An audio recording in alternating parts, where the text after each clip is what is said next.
پہلے آپ یہ ویڈیو دیکھیے، پھر میں آپ سے روبرو گفتگو کرتا ہوں۔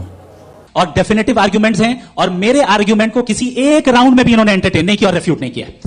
ایک راؤنڈ میں بھی نہیں، ایک راؤنڈ میں بھی نہیں، اور نہ ہی ابھی آپ کا کلوزنگ آرگیومنٹ ہے، بتا دیں آرگیومنٹ آف کنٹینجنسی سر۔ ارے میں آپ سے کئی بار کہہ چکا ہوں کنٹینجنسی کا مطلب اب میں کیسے سمجھاؤں آپ کو، اور کتنے آسانی سے سمجھاؤں میں، مجھے تو نہیں سمجھ میں آ رہا ہے۔ آپ اپنی آرگیومنٹ آف کنٹینجنسی اردو میں بول سکتے ہیں؟ دیکھا آپ نے اس ویڈیو کے اندر حضرت مولانا و مفتی شمائل ندوی صاحب جاوید اختر صاحب سے انگلش میں بات کر رہے ہیں اور ان کو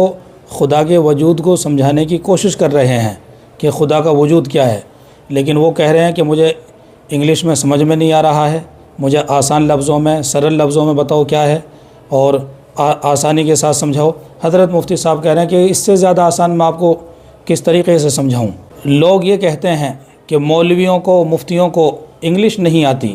یہ اردو میں اور عربی میں ہی لگے رہتے ہیں، لیکن میں کہتا ہوں کہ جب مولوی اور مفتی انگلش بولتے ہیں تو پھر جاوید اختر جیسوں کو بھی سمجھ میں نہیں آتی، اور بڑے ہی افسوس کے ساتھ یہ بات کہی جا رہی ہے، افسوس ہے، صد افسوس ہے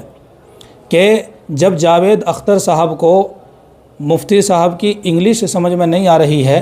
تو بتائیے خدا کا وجود، گاڈ کا وجود، خدا کا ہونا یا نہ ہونا ان کو کیا خاک سمجھ میں آئے گا؟